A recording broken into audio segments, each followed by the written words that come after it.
Assalamualaikum warahmatullahi wabarakatuh. Selamat sore, salam sejahtera pada seluruh kawan-kawan CGT Angkatan 7. Perkenalkan, nama saya Sri Reswati Mulyaningsih, CGB Angkatan 7, berasal dari SIN 09 Pontianak Timur, Kalimantan Barat. Hari ini saya akan menyampaikan tentang materi koneksi antara materi modul 1.1.A.8.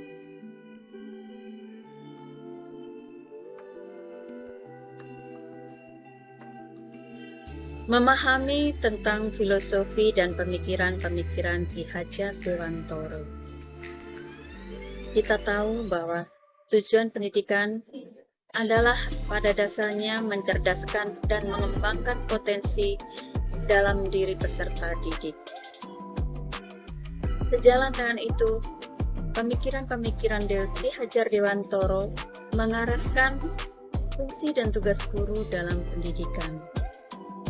Sebagai guru dan sebagai pendidik harus dapat berperan multifungsi, yaitu berperan sebagai orang tua yang harus memperlakukan peserta didik sama seperti anaknya sendiri, yaitu memberi cinta kasih sayangnya, membimbing dan menuntun peserta didik yang esensinya sejalan dengan kodrat alamnya, di mana dalam kodrat alam tersebut anak tinggal dilahirkan dan tumbuh kembang di suatu wilayah tertentu. Dan sejalan dengan kodrat zamannya, yaitu zaman akan terus berubah. Zaman akan terus membawa individu pada perkembangan teknologi. Sejalan dengan tujuan pendidikan nasional, Ki Hajar Dewantoro juga menyampaikan dalam semboyannya, yaitu Ing Ngarso Sung Tulodo Ing Madya Mangunkarso Tut Wuri Handayani, yang dalam rangkumannya merupakan trilogi pendidikan. Ing Ngarso Sung Tulodo mengarahkan pada seorang pendidik bahwa apabila berada di depan akan selalu memberi contoh dan panutan kepada anak didik, baik dalam lisan, sikap, dan perilakunya. Ing Madya Mangunkarso menunjukkan bahwa seorang pendidik apabila berada di tengah-tengah akan selalu memberikan prakasa dan ide-idenya serta gagasan-gagasannya yang menarik di dalam proses pembelajarannya. Tut Wuri Handayani, apabila seorang pendidik jika berada di belakang, senantiasa memberi dorongan dan motivasi dan semangat agar lebih terarah sesuai dengan tujuan hidupnya.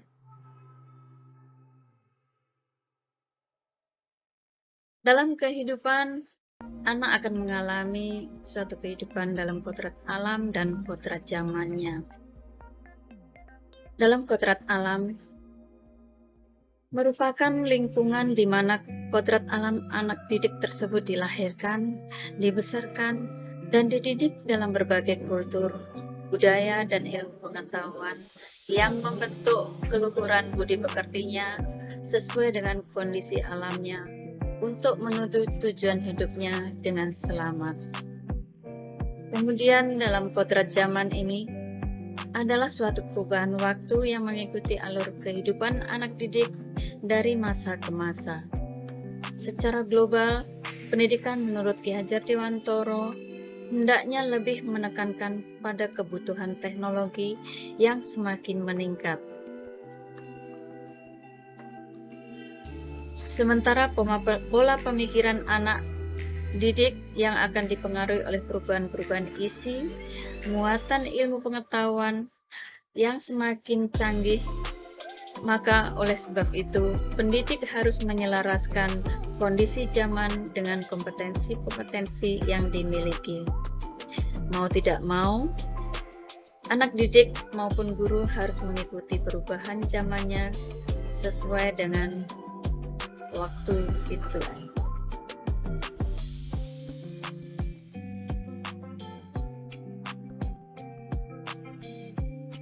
Pendidikan menghamba pada anak dalam konsep pemikiran Ki Hajar Dewantara.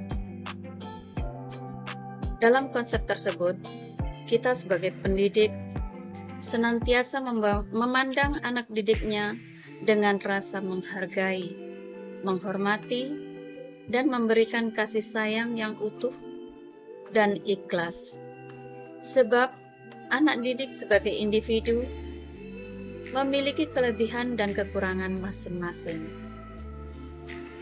Dengan demikian, sebagai peserta didik, sebagai pendidik, kita harus memahami seluruh karakter-karakternya dan memberikan ilmu-ilmu pengetahuan yang kelak berguna bagi kehidupannya. Terlebih pada bersikap memanusiakan anak didik agar dapat tumbuh kembang, dapat menemukan jati dirinya, serta kemerdekaannya sebagai individu yang utuh. Di sini, menghamba pada anak yang paling terpenting dan terutama adalah lingkungan keluarga. Keluarga merupakan lingkungan yang paling penting dalam pembentukan karakter anak menuju dewasa.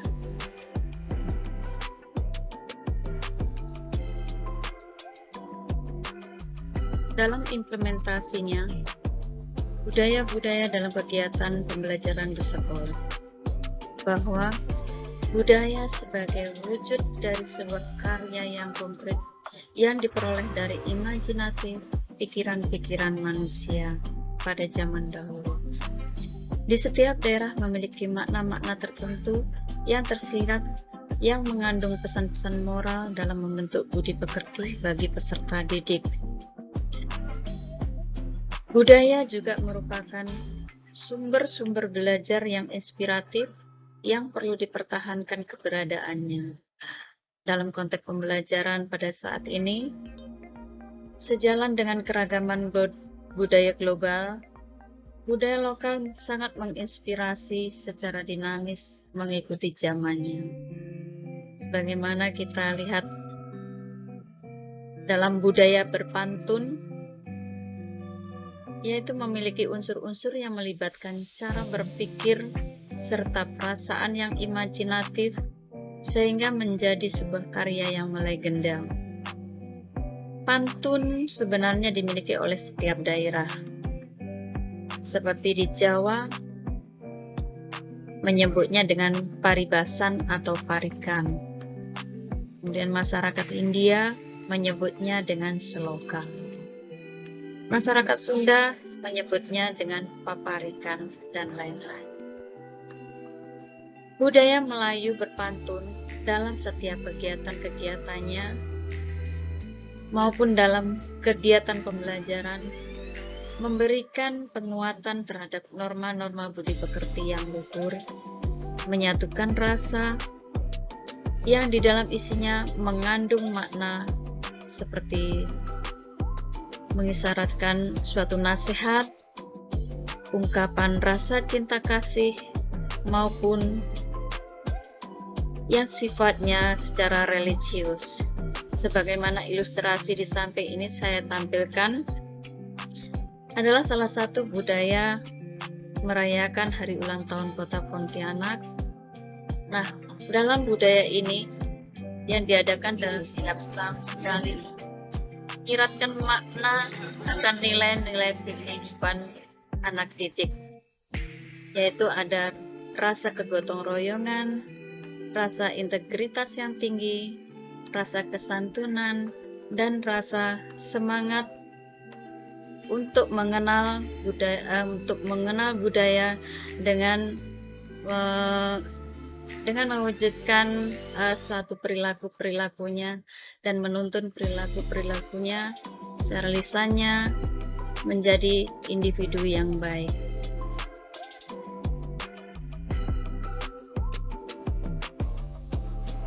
Budaya-budaya yang dapat diimplementasikan dalam kegiatan pembelajaran sekolah antara lain juga sejalan dengan pemikiran Ki Hajar Dewantoro bahwasanya kontekstualisasi nilai luhur kearifan budaya lokal telah menjadi role model bagi peserta didik maupun masyarakat di Indonesia. Pemikiran dan filosofi Ki Hajar Dewantoro memiliki sifat-sifat selalu memiliki semangat belajar yang tinggi, tidak pernah merasa cukup pada ilmu yang dimiliki, dan selalu memperluas ilmu pengetahuannya. Yang selanjutnya, pemikiran Ki Hajar Dewantoro melahirkan bahwa belajar adalah sepanjang hayat. Pemahaman konsep tersebut bahwa belajar dalam pendidikan itu tidak terpaku pada siswa di sekolah saja, melainkan siapapun di luar sekolah, dan proses pembelajaran dapat dilakukan kapan saja, di mana saja, dan tidak dibatasi usia berapapun. Banyak orang tua yang masih belajar justru pada anak-anak yang usianya lebih muda. Nah, di situ tujuan belajar tanpa batas atau belajar sepanjang hayat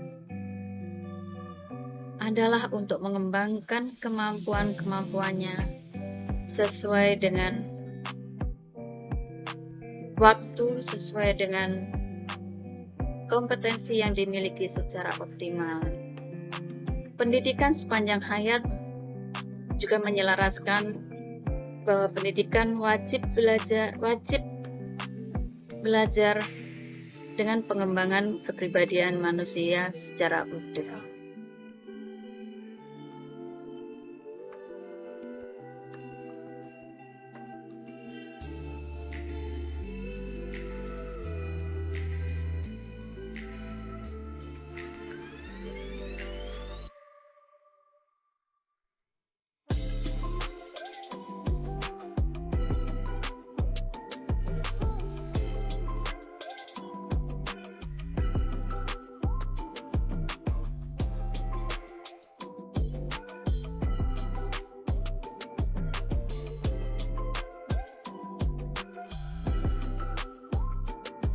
Penerapan laku siswa dalam filosofi Ki Hajar Dewantoro melalui pembelajaran di sekolah.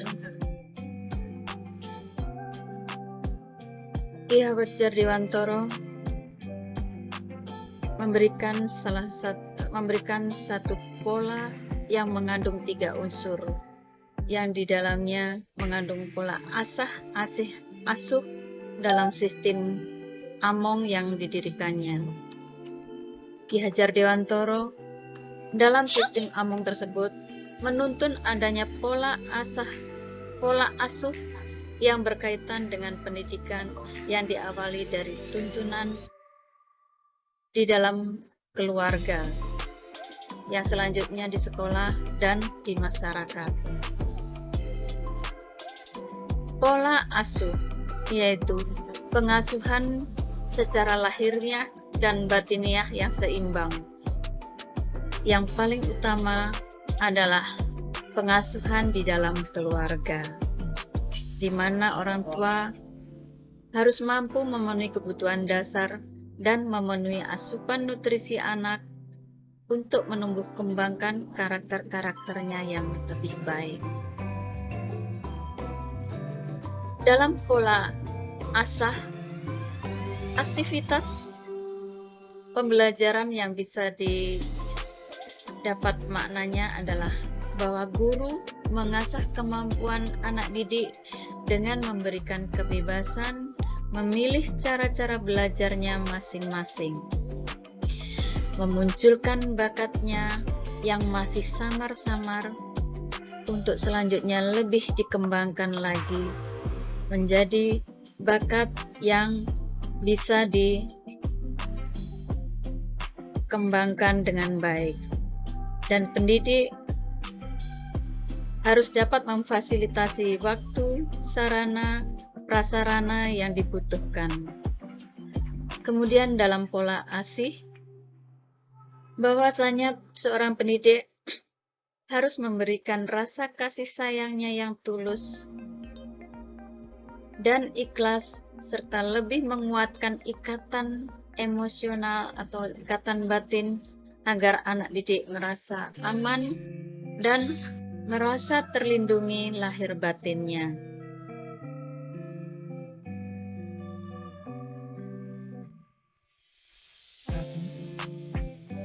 Penerapan laku siswa dalam filosofi Ki Hajar Dewantoro melalui pembelajaran di sekolah juga diperoleh dalam aktivitas pembelajaran.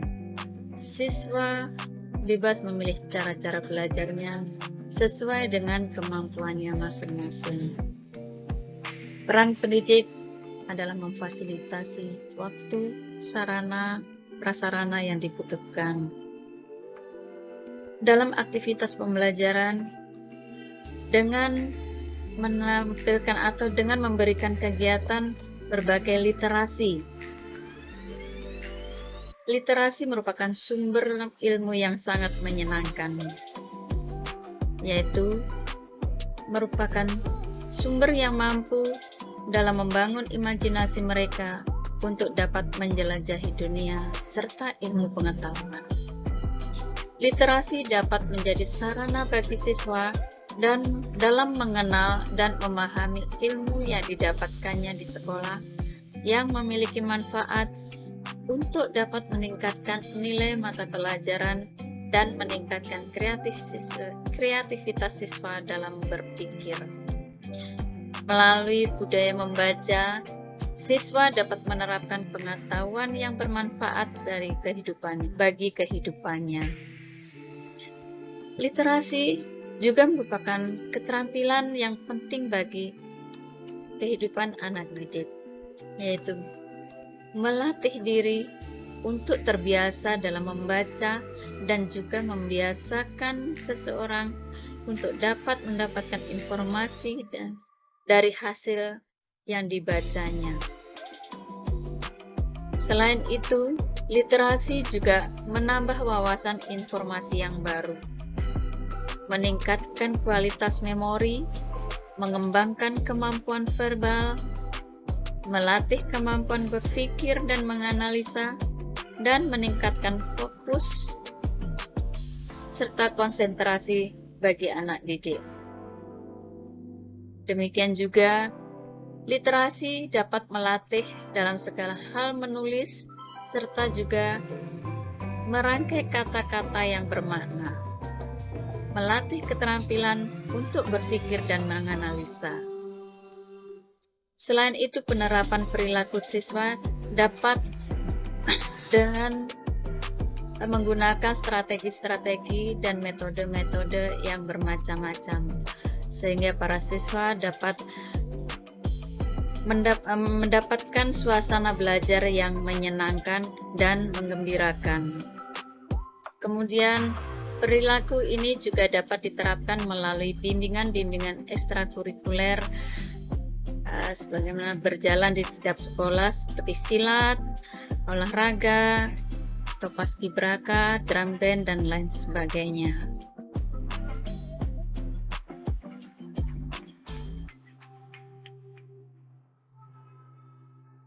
Metafora dalam konsep Trikon Ki Hajar Dewantoro. Belajar adalah kemerdekaan dalam berpikir, bahwa kehidupan manusia tidak terlepas dari masa lampau dan terus berjalan mengikuti irama perputaran waktu dan zaman.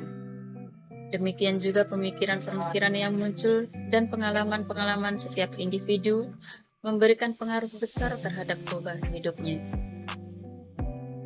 Oleh karena itu, terdapat 3 azas yang disampaikan oleh Ki Hajar Dewantoro yang sangat mempengaruhi perkembangan hidup manusia, yaitu azas trikonsepsi. Dalam azas trikonsepsi tersebut terdapat 3 unsur, yaitu kontinu, konvergen, dan konsentris.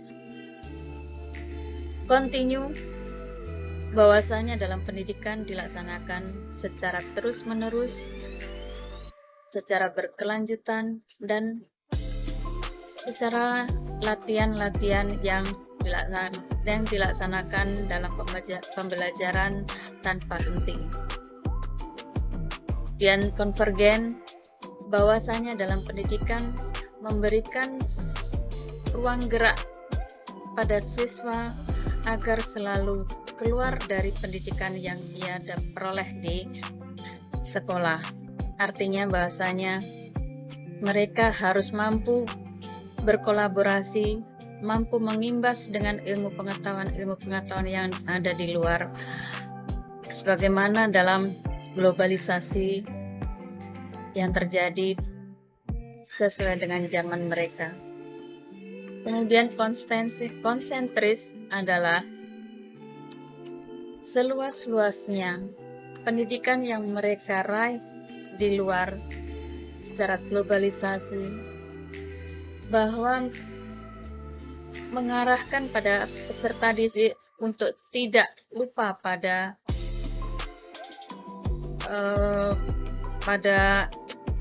budayanya sendiri. Dalam trikonsepsi ini merupakan konsep untuk menjawab perjalanan hidup manusia yang terus berkesinambungan secara dinamis dan mengikuti perkembangan zaman.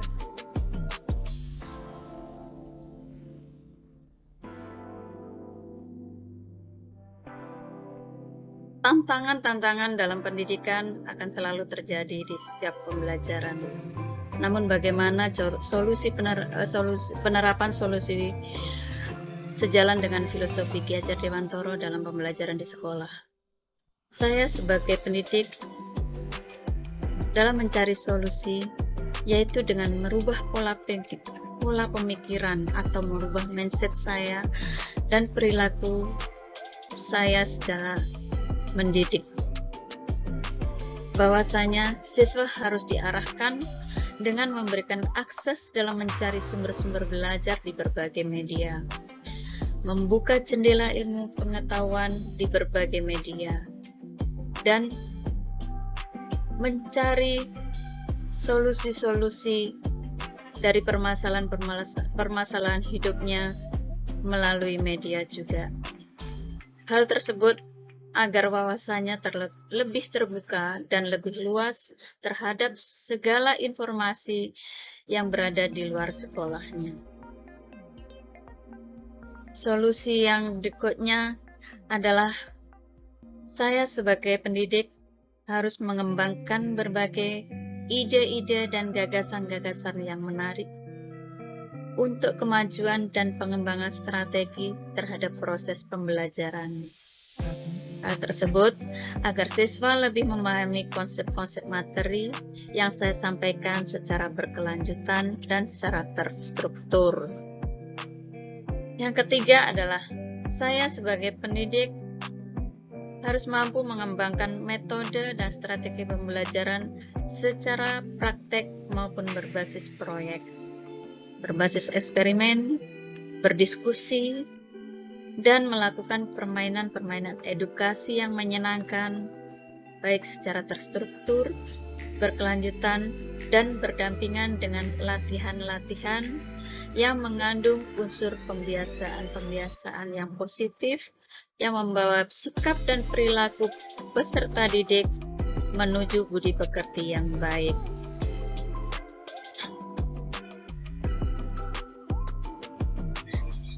Perubahan-perubahan yang saya peroleh setelah mempelajari modul 1.1.a.6 adalah saya mengakui bahwa di era milenial ini dunia pendidikan harus lebih mengglobal.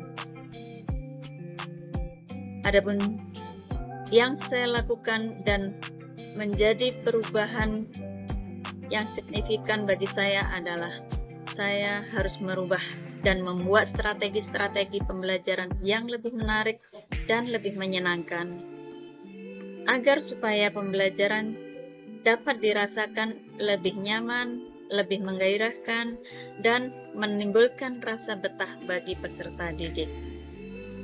Saya sebagai pendidik harus senantiasa mengkondisikan pembelajaran sebagai wadah yang multifungsi, sehingga anak didik saya mendapatkan ruang gerak yang baik dalam mengembangkan seluruh kemampuan-kemampuan dan potensinya secara maksimal. Demikianlah koneksi antar materi saya sampaikan. Atas kekurangannya saya mengucapkan mohon maaf dan mohon koreksinya.